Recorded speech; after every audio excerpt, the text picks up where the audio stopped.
সুপ্রভাত বন্ধুরা, কেমন আছো সবাই? আশা করছি সবাই খুবই ভালো আছো, আর আমরাও বেশ ভালোই আছি।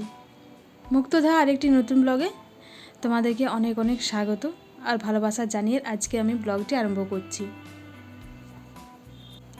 আজ হলো শুক্রবার আর এখন সকাল 8টা বাজে। তো নিচে সমস্ত কাজ কমপ্লিট করে ওপরে উঠেছি। তো এই যে কালকে ব্যাগগুলো কেচেছিলাম না, তো ওগুলো দুদিন সময় লাগলো জানো তো শুকুতে। এখন তো সেরকম রোদ দিচ্ছে না, কোনো সময় হয়তো রোদ দিচ্ছে, আবার কোনো সময় মেঘ ছাওয়া করছে। তো বড়ো ব্যাগটা শুকিয়ে গেছিলো, আর ছোটো ব্যাগটা যেহেতু একটু লেদারের ছিল, তো এটা একটুখানি ভেতরটা ভিজে ভিজে ভাবছিল, তো ওই জন্য দুদিন লাগলো টাইম পুরোপুরি শোকাতে। দুদিনই আমি শুকিয়ে গেছিলো, তাও মনে হলো যে ভেতরটা একটু একটু ভিজে আছে, তো দুদিন আমি রোদ খাওয়ালাম আর কি, যে ভালো করে শুকিয়ে গেলে ভালো, নাহলে একটু ভিজে ভিজে থাকলে তখন নষ্ট হয়ে যাবে ব্যাগগুলো। তো ওই জন্য তখন ওপরে এলাম, তখন ব্যাগগুলো আবার ঠিকঠাক জায়গায় নিজের জায়গায় রেখে দিচ্ছি। তো ব্যাগগুলো রাখতে গিয়ে দেখছি যে ওই পাশে কাপড়গুলো, ওই পাশে আমার একটা সুটকেস আছে, ওটাও কেমন কাপড়টা একটু হয়ে গেছিলো, উঠে গেছিলো। দিয়ে ভাবলাম যে তাহলে ওটা একটু ঠিক করে দিই যখন চেয়ারে উঠেছি। তো ওই চেয়ারে উঠে নিয়ে আর এই যে ব্যাগগুলো রেখে দিলাম। বেটুকে বললাম একটু আমাকে ধরিয়ে দে ব্যাগগুলো, যেহেতু এখন তো স্কুল ছুটি আছে ওদের, এখন তো স্কুল খোলেনি, যখন খুলবে তখন তার তো সাহায্য করার মতন হাতে সামনে তো কাউকে আর পাবো না, এখন আছে। তো বললাম একটু ব্যাগগুলো আমাকে ধরিয়ে দে, নইলে সেই চেয়ার থেকে নামো, আবার একটা ব্যাগ তোলো, আবার নামো, আবার আরেকটা ব্যাগ ওঠাও, এমনি করে একটু অসুবিধে হবে। তো যাই হোক, ও পড়াশোনা করছিলো, তা করতে আমার কথাটা একটু শুনলো, দিয়ে আমার ব্যাগগুলো আমাকে হাতে হাতে একটু ধরিয়ে দিল। তারপর ব্যাগগুলো তুলে দিয়ে চলে এলাম আমার বেডরুমটাতে। আর এই যে এগুলো একটুখানি ডাস্টিং করে নিচ্ছি, সেই বাপের বাড়ি যাওয়ার আগে করেছিলাম। তারপর এসে একবার করেছিলাম মধ্যে, তো বেশ একটু হালকা হাতেই করে দিয়েছিলাম, ভালো করে খুব সুন্দর করে ঝেড়ে ঝুড়ে রাখিনি। আজকে ভাবলাম যেহেতু একটু ঝাড়াঝুড়ি করে রাখাই যেতে পারে, একটু সময় আছে হাতে, যেহেতু একটু তাড়াতাড়ির মধ্যে আমার কাজগুলো হয়ে গেছে, তো ওই জন্য একটুখানি সব ভালো করে ঝেড়ে ঝুড়ে আর রেখে দিচ্ছি। একটু ভালো করে সব জিনিসগুলো আজাড় করে রাখলে না, ভেতরে নোংরাগুলো পরিষ্কার করা যায়, আর উপর থেকে একটু ঝেড়ে দিলে নোংরাগুলো থেকে যায়। যেহেতু এটা আমার সাদা জিনিস, তো একটু ধুলো হলেই ধুলোটা বোঝায় আর কি। তো ওই জন্য সমস্ত জিনিসগুলো নামিয়ে নিলাম প্রথমে, নিয়ে ভালো করে মুছে মাছে জিনিসগুলো ভালো করে ঝেড়ে মুছে নিয়ে আবার রেখে দিলাম ঠিক জায়গায়। তারপর গিয়ে আজকে ভাবলাম যে একটু ড্রেসিং টেবিলটা সরিয়ে দেখি। ড্রেসিং টেবিলটার পেছনটাতে সেদিনে মনে হলো একটু ঝুল হয়েছিল, তো একটু সরিয়ে দেখলাম, তো দেখলাম যে হ্যাঁ, দেওয়ালটাতেও হয়েছে আর ড্রেসিং টেবিলের পেছনে গাটাতেও হয়েছে। তো একটু ঝাঁটা করে ঝেড়ে দিলাম, আর দেওয়ালটাতেও একটু সামান্যই ছিল, বেশি ছিল না, তো একটুখানি ঝাড়াঝড়ি করে দিলাম। এটা একটু মাঝে মধ্যে সরিয়ে নিয়ে ঝাড়লে ঝুলগুলো পরিষ্কার হয়ে যায় আর কি। আর ড্রেসিং টেবিলের পেছনে গায়েও অনেক ঝুল লেগে থাকে, ওটাও একটুখানি পরিষ্কার হয়।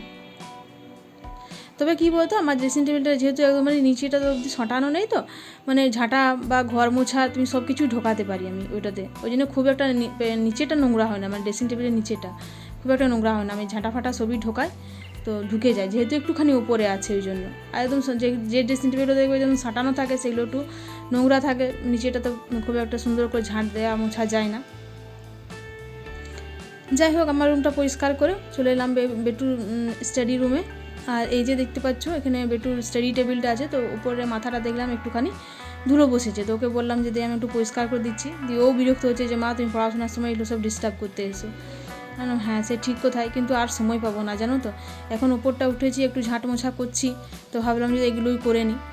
দিয়ে ওটা মুছে নিলাম, মুছে নিয়ে আর এই যে একটুখানি একটা ফুল ছিল, তো এটা ভাবছিলাম যে এখানেই দেবো, অনেকদিন ধরেই ভাবছিলাম যে এই বেডরুম রুমটাতে স্টাডি টেবিলটাতে দিয়ে দেবো, কিন্তু দেখে ভাবছি যে কোথায় দিলে ঠিক হবে, তো এইখানে দিয়ে দিলাম, এই ছোটো ক্যান্ডেলটার কাছে এখানে রেখে দিলাম, ভালোই লাগছে, খারাপ লাগছে না। তারপর ঝাড়ঝুড়ি করে নিয়ে আর বেডরুম রুমটা একটুখানি ঝাঁট দিয়ে দিচ্ছি।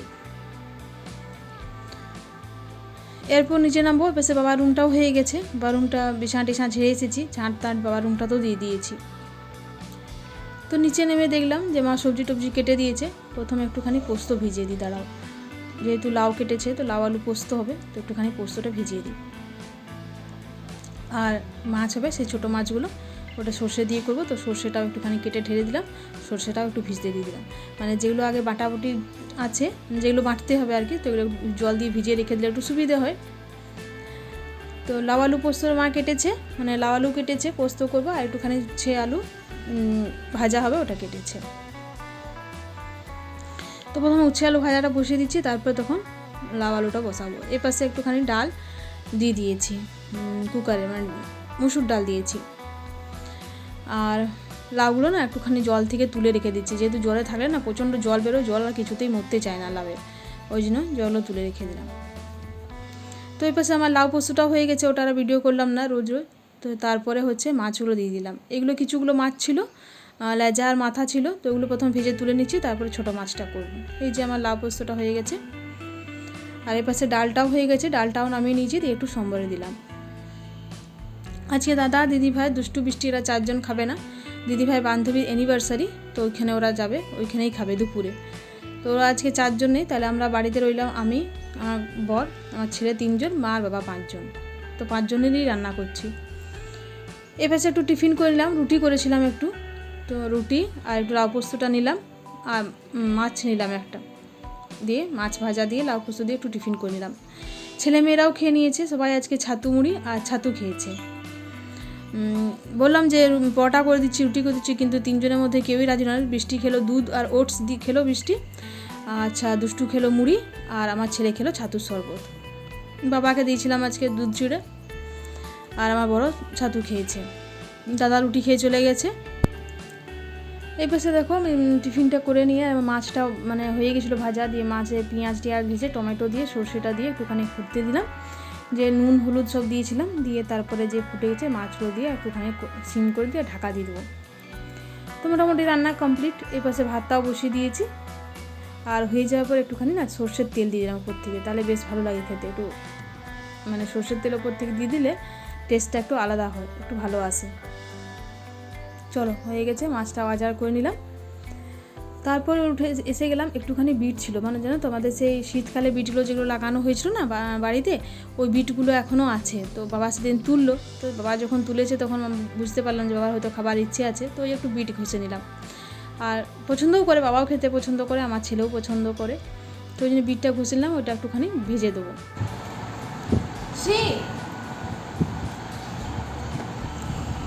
ভালো আছে, গুড গুড বাবা, গুড গুড, কালারটাও ভালো লাগছে।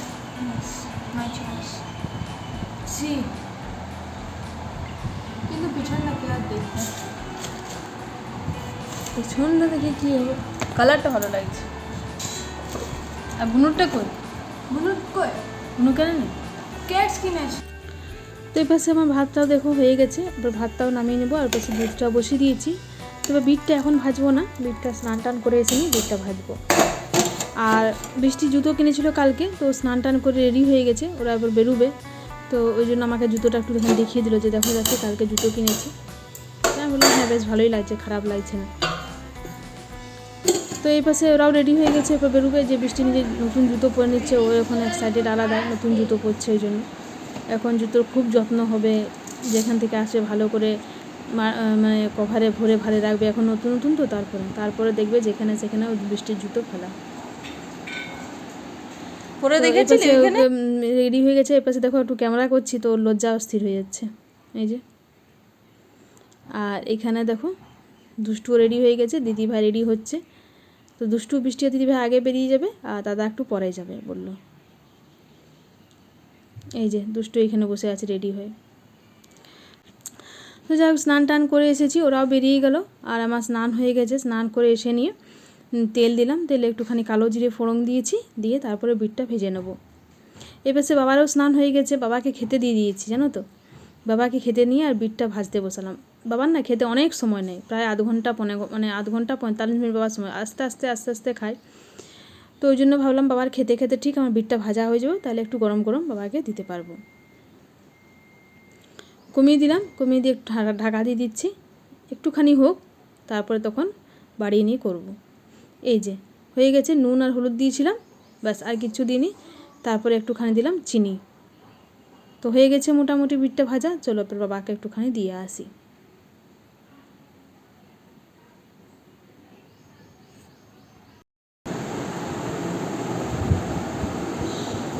বাবা হাতে বিট ভাজা। তো তারপর হচ্ছে গিয়ে যখন বেটুকে খেতে দেবো, আমার বরেরও স্নান হয়ে গেছে, তো সবাই এবারে বসে পড়বো খেতে। বেটু বললো মা একটু চিপস ভেজে দাও, পাঁপড় ভেজে দাও। দেখছো মিঠু কেমন আওয়াজ করছে, তো ওই জন্য ওর জন্য একটুখানি চিপস ভেজে দিচ্ছি, বলে সেই মামা বাড়ি থেকে খেয়ে এসেছি আর এখানে খাইনি, তো দাও একটু ভেজে, তো দিলাম, একটুখানিই ছিল, তো ওইটা ওর জন্য ভেজে দিলাম। চলো হয়ে গেছে, এবার সবাই বেড়ে নিই। বাবার তো হয়ে গেছে, আর আমরা 4 জন এরপর একসঙ্গেই নিয়ে নিই। এই যে নিয়ে নিয়েছি বিট ভাজা, উচ্ছে আলু ভাজা, লাউ আলু পোস্ত, মাছ, আর এখন যেহেতু বাড়ির আম তো সবাই একটা গোটা গোটা করে খাচ্ছি আমরা, তো নিয়ে নিয়েছি।